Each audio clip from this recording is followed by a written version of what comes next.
Sometimes reading fiction around topics like slavery or colonialism can actually teach you more than reading nonfiction. People think, oh, I've got to go and educate myself. And actually, sometimes just educate yourself with a really, really good, powerful story that takes you into the emotions that the people would have felt at that time. The main thing is the relationship that you have with your kids is number one.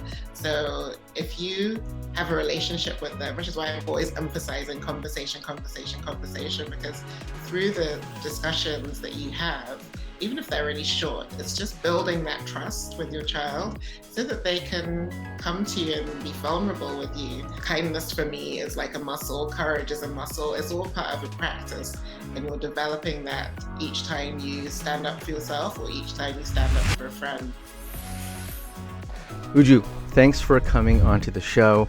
You are a Nigerian-born, London-based writer, blogger, creative consultant, and the author of Bringing Up Race: How to Raise a Child in a Prejudiced World. I'm super excited for our discussion today because we'll be covering everything from how to talk to your kids about race to the personal journey that you're going through right now as a creative mother with a global outlook on life. But before we jump into the center of that conversation, I want to know more about who you are as a writer and a person who's still learning to navigate race herself. On the Just Breathe podcast that you were on, you had talked about the cultural conundrum of being born in Nigeria, moving to the UK, and then struggling to assimilate in a predominantly white community as one of the only black students. So it got to a point where, you mentioned that you even felt embarrassed about your culture and that you tried to sort of distance yourself from that part of your life. Obviously, now as a mother and as a writer, you're fully embraced in that identity. You've learned that wielding both your Nigerian and your London identities is actually part of your strength. And so my first question is, what changed? What was the significant moment or the series of moments that woke you up from that initial mentality of assimilate, and that internalized racism? Like, how did you learn to break free from that mentality? Yeah, very interesting question. I think for me, I don't know if there's a specific turning point, but the main thing is just growing up, getting to be a little bit older and getting to discover a lot more about the elements of my culture and my roots that made me feel proud and that made me want to stand out. I think when you're really little, and especially when you're like as young as I was and dropped in a completely foreign environment and you're sort of, you're like a duck or whatever, like paddling, trying to fit in. You just spend so much time trying to be part of the dominant culture that the natural instinct is to sort of force away the elements of yourself that seem strange or seem alien because that's how you're treated. But then as I got older, I think reading stories as well, stories from my culture, but also stories written by Black women. I'm always thinking about Maya Angelou and Toni Morrison and discovering these writers who really made me feel connected to being Black, first of all, which was the predominant difference that I had with my fellow schoolmates being Black. And then also just, I always had a strong connection with my family and my parents. We come from a very, very large Nigerian family and we used to go home all the time. And I felt very comfortable there as well and very proud of that. So I think it was just sort of growing into myself, but it took some years. It wasn't like a singular incident. It just took its time. Yeah, I think that idea of growing into yourself really does resonate because, and especially over the last 15, 20 years now that media has grown way more diverse and more people of color are being able to share their stories, you're starting to hear from other people like, wow, okay, like other people have said that they went through the same thing, and you're starting to learn through other people's traumas and experiences. And so knowing that as sort of the established base of your identity, I'm curious to know, how you encourage these same discussions in your own family. You know, you have young boys who are coming of age in an era of social media, of cancel culture, this global rise of the far right. So I'm sure your kids encounter racist stuff. In school, online, while they're playing Fortnite with their friends. As a mom, how do you talk to your kids about systemic issues like white supremacy or anti-blackness when these are already very high level, complicated subjects? Like um, how do you have these kind of conversations, and how do these discussions play out with your kids? Yeah, I mean, I think with my kids, because we've been having these discussions for a very long time, and we keep having these discussions. So, the conversation around race is an ongoing conversation, and especially when you have Black kids. And, my children, most of the time, they don't take too much on their shoulders, which is my worry was like, oh, two Black boys growing up in a white society, you come at it with a lot of fear sometimes, and the conversations that you have with your kids sometimes feel really like heavy and oppressive. So we try to keep it light at home. There's a lot of banter. And, it's a question of trying to balance the education. So them understanding that they live in a society where they don't benefit from white privilege, but at the same time, not feeling like they are deprived in the society at the same time. So it's a delicate balance. I think when you're talking to kids, I always say just tell the truth.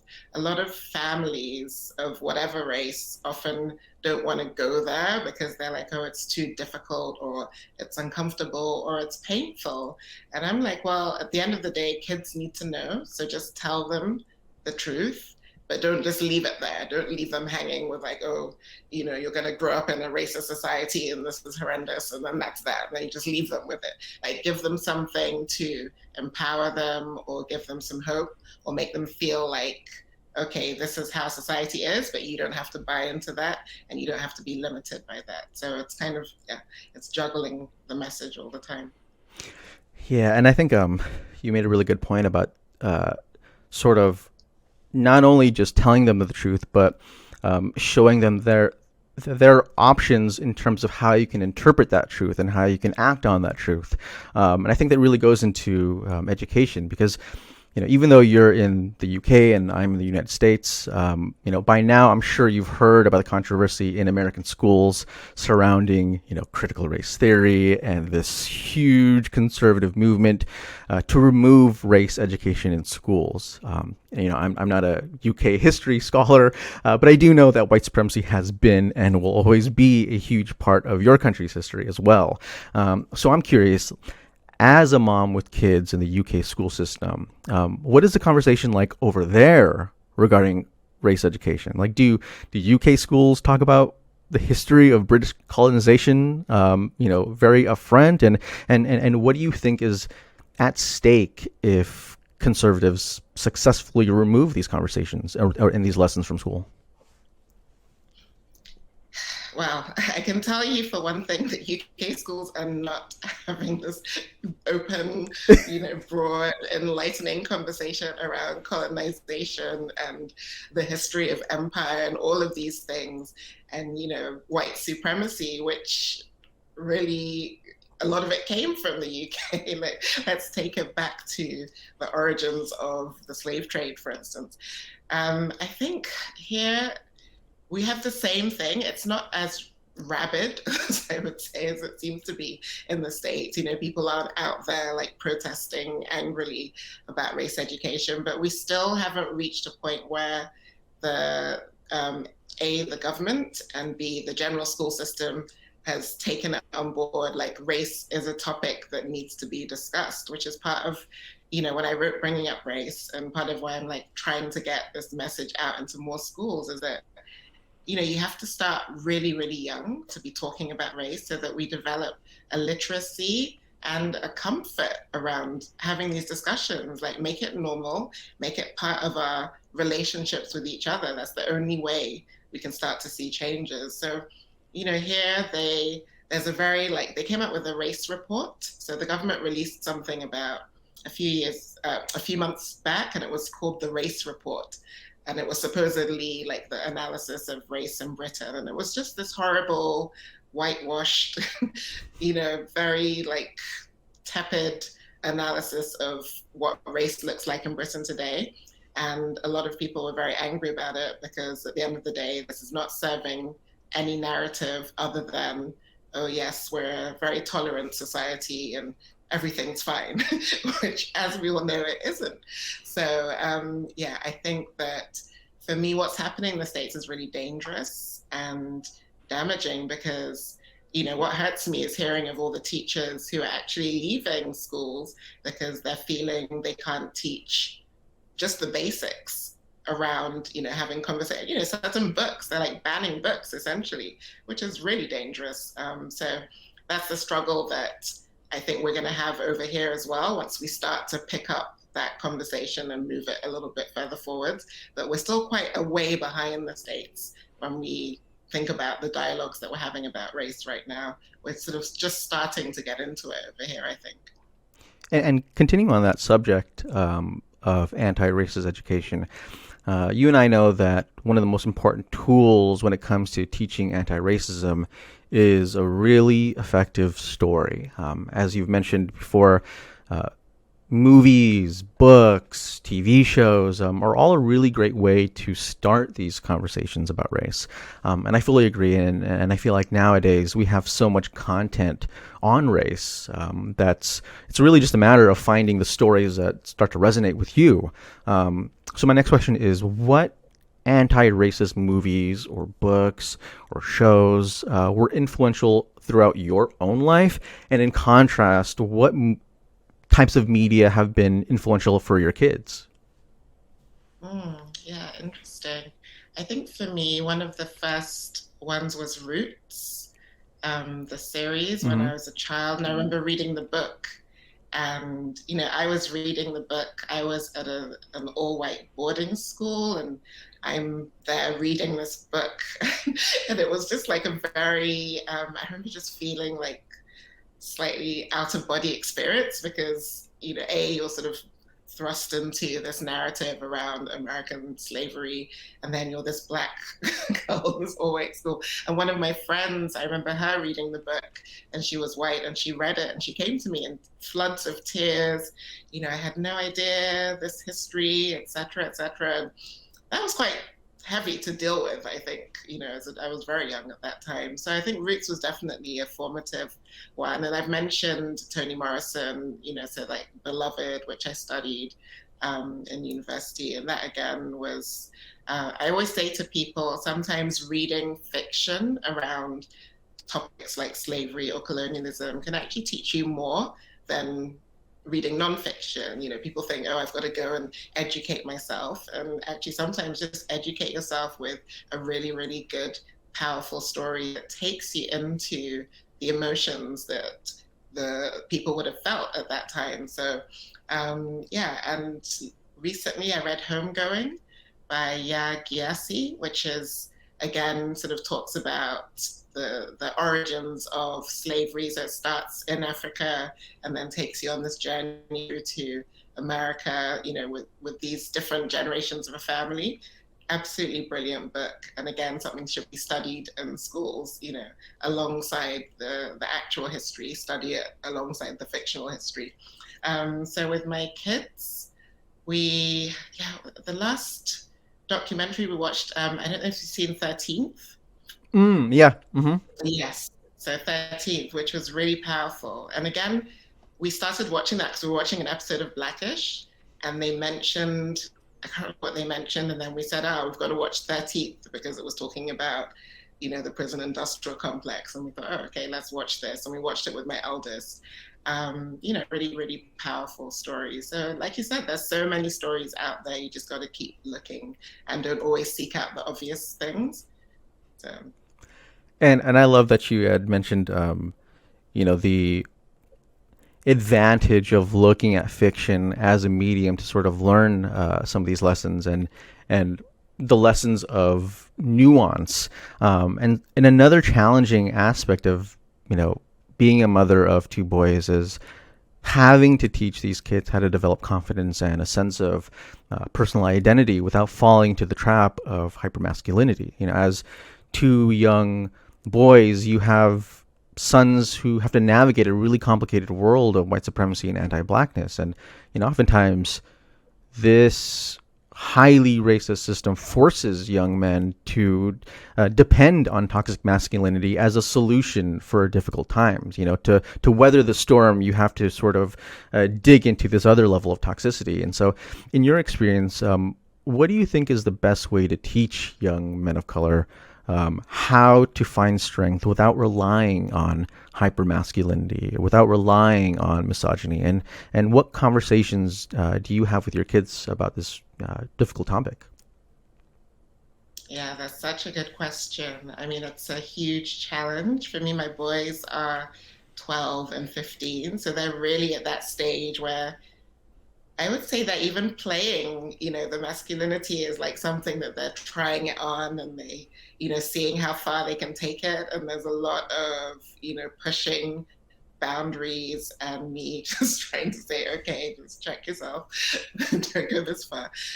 So I think it's always a challenge. The main thing is the relationship that you have with your kids is number one.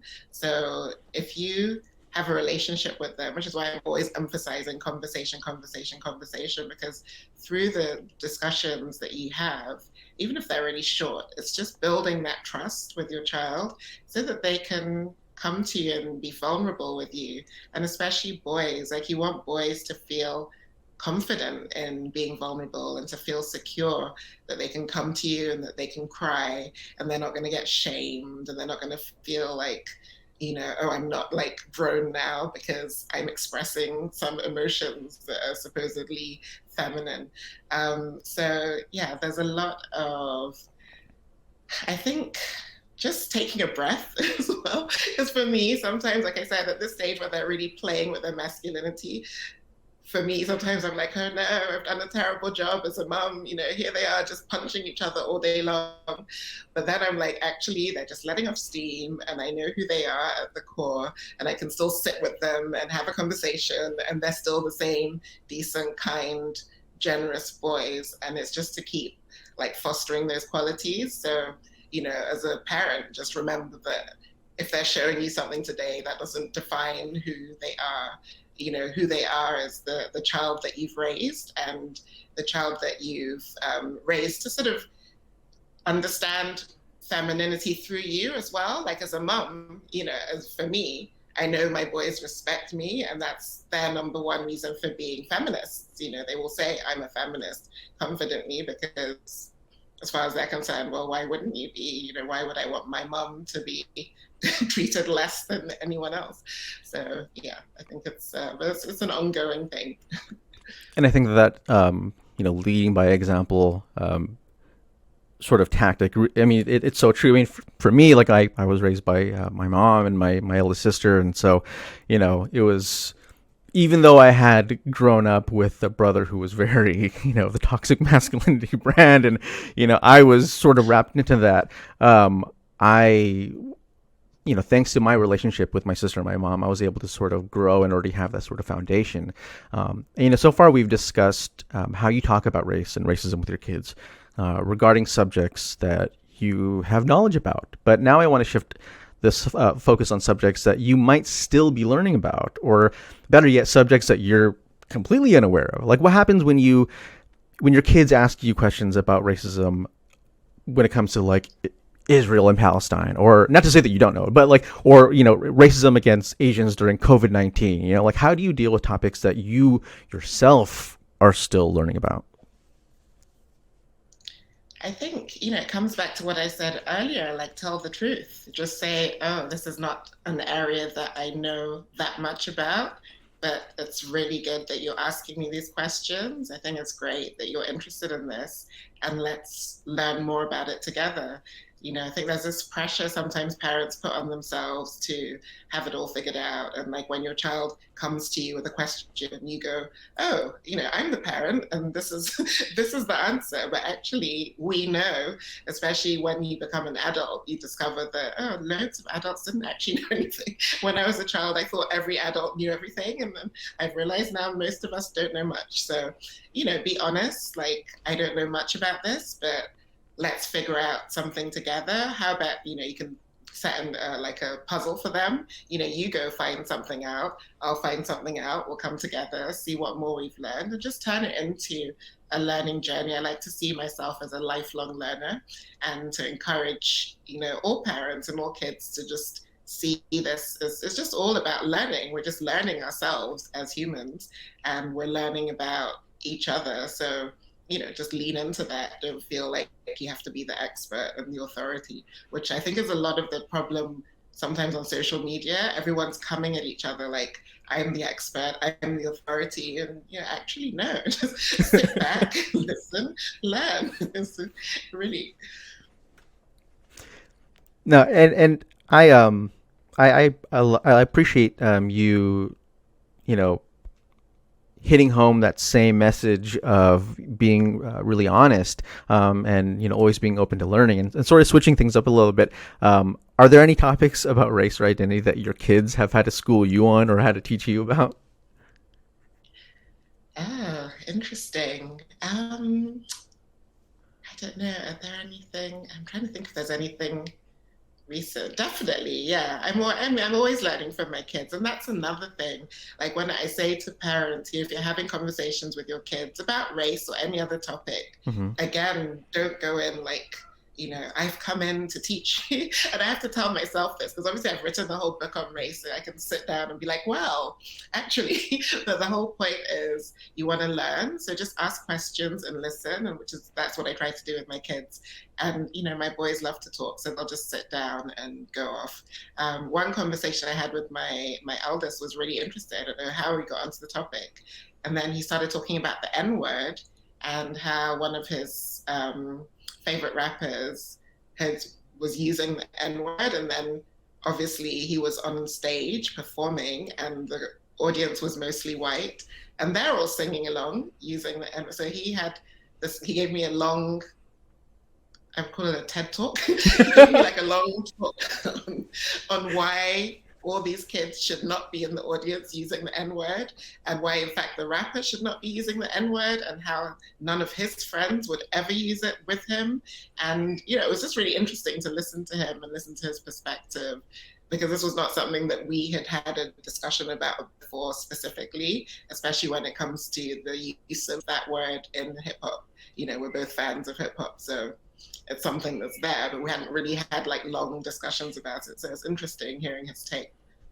Wow, and I think that really just goes back into what you were saying earlier about the fact that your kid is able to have this. I love what you said, comparing it to a TED talk. I love it because it's like it really does show the proof in your pudding of you instilling that literacy in your kids, and now your kids are able to sort of articulate these things, and they're able to see what's going on in the world and be able to not just look at it as it is, but to be able to dissect what's going on. For my last question, I wanted to go a little bit deeper and ask, what happens when the message of kindness is not enough? Because obviously there's a limit to how much kindness you should extend to any one person. I pray this doesn't happen to your sons, but there may be moments in their lives when a person is disrespecting them and they don't actually deserve their kindness anymore. So my question is, like, how do you teach the kids to stand up for themselves when they're being bullied or exploited in the workplace? How do we teach these kids to claim their space and not let other people step on them without, again, resorting to that same well of toxic masculinity? Yeah, yeah. It's a challenge. It's definitely a big challenge. I think in terms of kindness, I always say like kindness starts with you. You've got to be kind to yourself first. And part of that being kind to yourself is learning to speak up for yourself and advocate for yourself, and basically, be your ally, your own ally. So, yeah, this can be really challenging as a child, especially because, if something happens, you don't know what to do. But a lot of it comes through practice. Like sometimes you can role play situations, for instance, at home as a parent with your child. You can say, oh, if somebody did this or if somebody said this, what would you do? What would you say? And then you can like try it out between you. You can watch shows or movies and read books where people their age stood up for themselves. And all of this is kind of building that kind of courage muscle. Kindness for me is like a muscle, courage is a muscle. It's all part of a practice. And you're developing that each time you stand up for yourself or each time you stand up for a friend.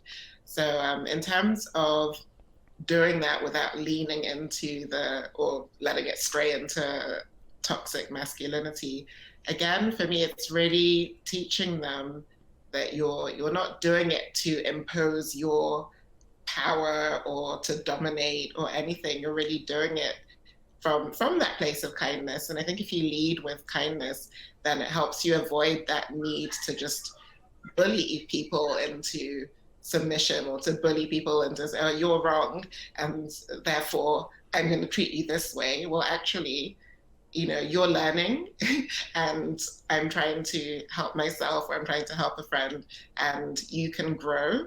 So if you teach kids that people are all on a learning journey, then they can see the world in a sort of kinder way, and that stops them from being a bit too aggressive when it comes to these situations. But it's an interesting, it's a tricky one because obviously some people, I know a lot of people who I don't think deserve any kindness at all. So you have to start with, okay, I'm just going to be kind to myself first. And I always tell people, hey, protect your energy first. So if you know that you're not going to get anywhere with a certain individual, and just, step away and move on.